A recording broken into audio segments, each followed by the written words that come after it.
Welcome in, everybody, to the Lucky Shots podcast. This is the Lucky Bets show. We got Dylan Corbett in again. Dylan, good to see you. You as well. So give me a little recap. How did we do last week? Oh, big. We're back to 500, 2-1-1. The Falcons push was brutal. They were winning that game the whole time, -2. We had the game-winning field goal push. We're fine there. Green Bay destroys the football team. They're one of the worst covering teams. They covered 9.5. They didn't necessarily destroy them, but a cover. This was a destroying the Cardinals over the Texans. So 2 big wins. We had the push, and I lost the parlay because I think I had the Panthers in there, and they are now winless 0-4 since McCaffrey went down. How do the Giants pull off that kind of shit? Well, it's Sam Darnold. I mean, my goodness, he came down to earth. He was leading the league in rushing touchdowns, and now he's being asked to throw, and it's just it's not been good. Yeah, in my pick pools last week, I went 11-2, so pretty successful week for me there.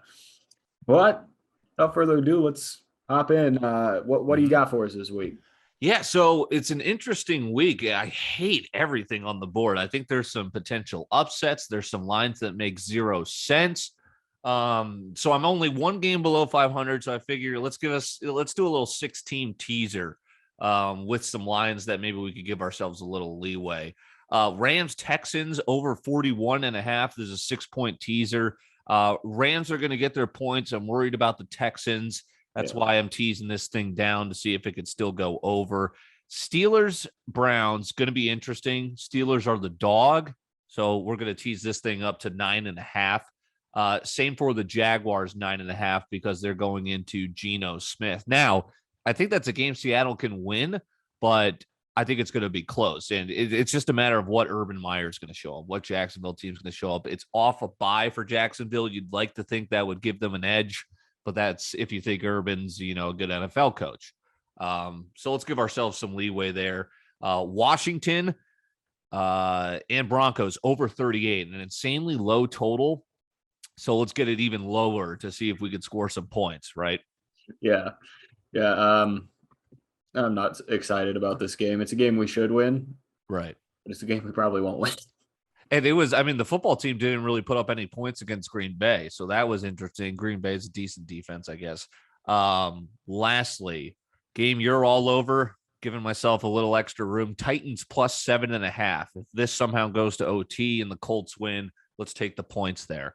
And then the Chiefs, my goodness, this was the one bet I wanted to take straight up. It's Chiefs -10 Monday night against the Giants. Chiefs have been kind of blow out the Eagles, then have a really bad game, then come back and blow out the football team. And now everyone's talking about they're done because they got blown out by the Titans. I think this is a get right game off the Giants, big time win against Carolina, which just throw that game out. Carolina's ass. Chiefs -4 is what we tease this down to. So maybe they could just get a touchdown because it's in prime time, and those games usually tend to be closer. Yeah. I actually wanted to take the Giants as an upset this week. Honestly, that's what I'm worried about. It could be that way as well. Mahomes has looked fucking terrible. Mm-hmm. This defense can't stop anything. They make everybody look like a freight train running through their defense. I don't know. I mean, it's so hard with the Chiefs because you're like, the Chiefs, like they've got a chance to go out and put up 55, and you kind of expect that every week, and then it just doesn't happen. But then you don't want to be not expecting it, and it does happen. Exactly. Vegas is like, they're almost licking their chops with the Chiefs. It's kind of like what they've been doing with Clemson on the college football side is everyone's just like, well, wait, it's Clemson. It's the Chiefs. They got to get right too. And it just hasn't happened. So hopefully again, the Giants get 10 points is certainly, I think, a little bit too much. That's why I'm hoping 4 will do the job. That's $25 to win 137. So hopefully we can keep the positive momentum up and get this teaser home. For sure. Some questionable spreads I saw this week. Mm-hmm. You got the Browns as the favorite, -190, 3.5 point favorites. Mm-hmm. Are we convinced that barely beat the Broncos Browns are going to go in and beat a decent looking Steelers team? No, it's a great point. The half point, I think, makes a big difference here for Steelers fans too, because look what just happened. The Browns get Case Keenum, right? And they're still able to beat the Broncos by 3. Let's say they are able, it's a home game, dog pound, right? Let's say they are able to beat the Steelers by 3. The half point is pretty crucial there. And if you really are a believer in the Steelers thinking that they could come in and win this game, I just don't know what to expect with Big Ben. I think they're great in their home confines. I don't know what they're going to do on the road if Ben's going to be up to the challenge. That's my only worry here. But I think the Steelers are probably the side you want to take if you think this is going to be a close game. Yeah, and I mean it's looking like it's trending up for Chase Claypool to be back as well. So that's just another problem for that Browns defense to have to deal with. Then you got Indy as a very small favorite, minus 115, a single point. I don't understand it. I don't get why it's the Colts. This is one of those games where you're like, why is this team favored? Again, back to college, this game Saturday, I think it's number 9 Iowa at Wisconsin. Wisconsin's been pretty bad throughout the year, and Iowa's a top 10 team, but Iowa's the underdog. It's just kind of like, wait a second, what's going on here? Again, the Colts are interesting because the Titans do have that one really, really bad loss to the Jets on the road. I wonder if it is a road thing. That's my only worry here. Division game, Colts have been okay. They've been flying under the radar. This is actually a team that has been pretty good over the last couple of years under Coach Frank Reich. It's just everyone's looking at Carson Wentz and they're like, you're mediocre. You're mediocre. Really? But they've been doing it. So again, it's I think Vegas trying to get in your head a little bit. Tennessee, back-to-back big-time wins. Everyone's talking about them. No one's really talking about the Colts, but they've been quietly a solid team. They're at home. Is it a field goal game? Possibly. And you almost wish Indy had an outdoor stadium. Just that way, if it's cold, you can activate the powers of the Yeti, Derrick Henry. But it's indoors, so. What's crazy, too, is both these teams 5-2 against the number. So they've both been very profitable. And they're two very similar teams. I mean, they've been both pretty solid. I didn't think the Colts would, they're surprisingly, I guess, in the hunt, you could say. Yeah.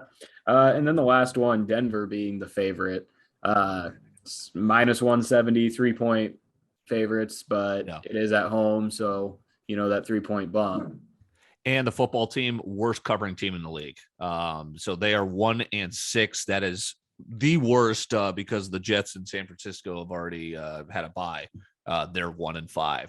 But yeah, so I've faded the football team a couple of times in recent weeks with the Chiefs and then most recently with the Packers. I honestly think I don't love it, but I think the Broncos might be the play there just because Washington has just been sliding.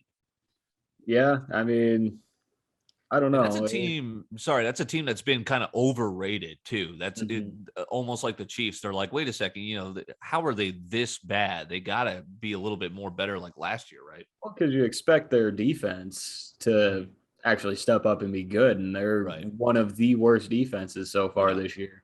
And I mean, if you look at the games the Broncos have won, it's been against teams like Washington. Yeah. So you would expect them to take that win, but 4 straight losses, it's got my hopes down as a Broncos fan. So I just not sure how to go about that one. You're kind of, you're pessimistic, which I totally understand. I mean, you look at it, it's 4 decent teams that you've lost to in a row, right? Baltimore, Pittsburgh, Vegas, and Cleveland.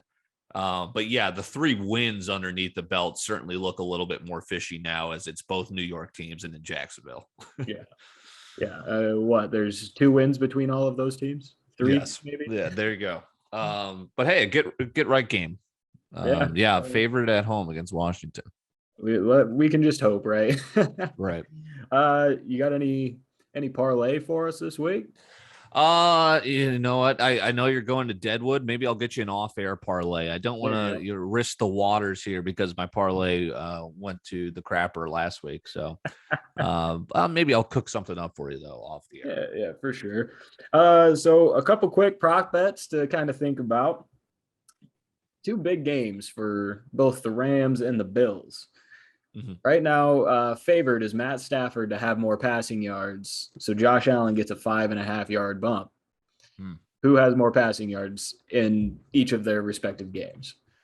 Geez, so you've got Stafford, who is going against an inferior opponent in the Texans. And then, you've got obviously Josh Allen coming off the bye, trying to do a get-right game. Yeah, they're 14-point favorites against Miami, so that could be a blowout as well.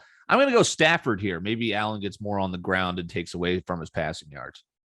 Yeah, all of the weapons, like Cooper Kupp he's a man, and it's crazy. It's not like he's got overbearing physical stature. No, it's not like he's Tyreek Hill fast. It's just McVay is very creative with him. Good and scheme. He is quick. He can get off the line, off of a defender very quickly, and it's fantastic. And then you have Robert Woods, who could at any point get 12 receptions and a touchdown. So I like Matt Stafford there as well. The only thing is, I would venture to say possibly Miami puts up more points than Houston will, leading to Buffalo still having to throw the football. But I'd got to take Stafford there. Joe Burrow against the Jets, more or less than 279 yards. He had, I believe, 400 something last week. Yeah, I was going to say, so he's obviously coming off probably a season best game. Jets 270. I mean, 270 is a good game. Like you're going through the air a bunch. And I think they're going to get it done on the ground too against the Jets. Jets stink. Let's go under there. I wouldn't be shocked too. God, this is one of those games too where you see the Jets get blown out by the Patriots. You see the Bengals blow out the Ravens, and you just wonder, is there just a weird game ready for us waiting on Sunday? Right, maybe a letdown game for the Bengals. Oh my God! Like, what if the Jets just come out and just play? They're an NFL team, just show up. Ingredient. Crazier things have happened. And then the last one, pick this one out just for you. Matt Ryan against Carolina, more or less than 275. Geez, another high number, 275. I'm going higher. Matty Ice playing much better. Falcons playing better. It's against inferior opponents, and I think this is an inferior opponent too. Carolina stinks. Again, I'm pessimistic like you. I could totally see us blowing this and giving up a game, but I'm going to still hope that what we've seen over the last couple of games can be sustained. Matty Ice is a pro. He's a veteran. He's done this before. He's faced Carolina for years. I don't think he's afraid of Sam Darnold. Well, and the fact that Kyle Pitts is coming on way strong, over 100 yards just to him in the past two games that they've played. Ridley should be back this week. It was personal issues in their he returned against Miami. Wasn't really a factor. I think he did catch a touchdown. It was like 4 for 29 touchdown. Russell Gage is back too. He had a deep ball catch for a tutty. Yeah, the weapons are there. I even streamed Hayden Hurst, who was like fine as a real cheap option for my DFS last week. But I mean, Falcons, we're doing all right. People are calling me crazy, but it's an easy schedule because we had 4 wins last year. Who knows? I mean, we've been there before. Same offense, defense stinks, but we'll see what Matt Ryan can do. Yeah, and then I got to toot my own horn. I had both my tight ends in 2 leagues out last week, and I was just looking at who was on the waiver wire. I said, who could I just take some sort of Hail Mary on and possibly hit? Turns out I chose the tight end 1 for last week, CJ Uzama. That's who I rolled the dice on, and 3 catches, 2 touchdowns. Fantastic. Yeah, he's a touchdown machine lately, and no one knows how to. They think he's going to disappear again this week. Like, no idea. Well, and you never know, because after his big Thursday night game, it was a couple of weeks of exactly. So I don't nice pick there this week, but there is a good chance against the Jets, possibly. Right. And then a couple DFS picks for you. Who's going to round out your lineup some of those good options for a decent price. Sure. We kind of talked about, I'm loading up on Rams this week. Stafford's going to be my quarterback. I'm throwing Henderson in as my flex. He's a guy that's under the radar, but we've discussed he's, obviously going to put up some points. T. Higgins, I finds my way into the lineup all the time, but he's kind of like, he's solid, but I keep expecting him from last year. And I know Chase is kind of stealing all those numbers. I've got your boy Cordero in there. DeAndre Swift, I'm hoping he'll remain healthy. I know he's been banged up kind of throughout the week all year. I want to get your thoughts on this because I kind of went cheap with my value for, real cheap for the defense. And I went with the football team against the Denver Broncos at 2,100. Is that going to be like no one kind of picks them? Maybe they get me some points there and sneak up the leaderboard? Yeah, I would venture to say that's not a bad pick at all. If you've looked at this offense over the past 4 games, and at any point, Teddy Bridgewater could go out. He's so banged up. I mean, when the other option is Drew Lock, I understand why he's still in. But if he goes down and Drew Lock comes into this game, expect 2 to 3 interceptions. Yeah. I don't care how bad Washington's defense is. Drew Lock is the dumbest quarterback in the world. He will make the stupidest decisions. And there's quite a bit of possibility for turnovers, which obviously equates to a decent amount of points for defense. The final Elway quarterback drafted, right? Drew Lock. Now he's finally kicked himself out. You'd think one of the best quarterbacks of all time. Maybe I'm tooting the horn a little too much on Elway because I'm a Broncos fan, but you'd think he'd know how to choose a quarterback. Shit. Oh no, I miss it. I used to rail back in South Dakota. I railed against Elway all the time for you Bronco fans. It's mind-boggling. Yeah, it's the title. Some cheap picks for me this week. A couple depend on who's going to be in, who's going to be out. Dearness Johnson, I think he's a great pick this week. He was real good last week against the Broncos. If Chubb's out, that just creates more work for him. If Chubb is in, he's going to be Kareem Hunt. So either way, he's going to be profitable this week, sitting at 5,400. Tim Patrick, if Jerry Jeudy's in, going to have to take him out, put somebody else in there. But if he's not, I mean, Patrick, I think he's caught a touchdown, two or three touchdowns since Judy's been out. So touchdowns are always good, profitable there. And he's 4,700. So that's a real good price for a wide receiver. At tight end, going Tommy Sweeney. If we think the Bills are going to be great, Josh Allen likes to throw to the tight end. It's going to be Tommy Sweeney. And if he can even sort of replicate a Dawson Knox game against a really bad team, he's going to get you quite a few points and probably score a touchdown.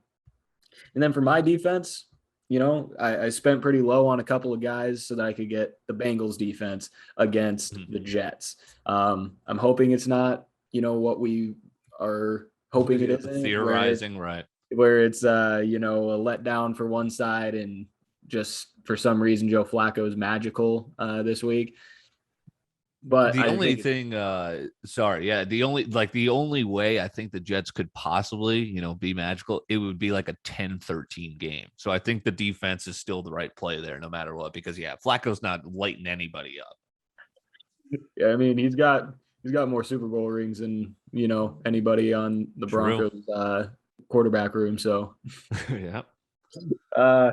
No, but that's going to wrap it up for this week, guys. We want to thank Dylan for joining again. You can catch me yesterday on his podcast. And good luck this week. Go make some decent bets. Hopefully make some money, and we'll catch you next week. Thank you.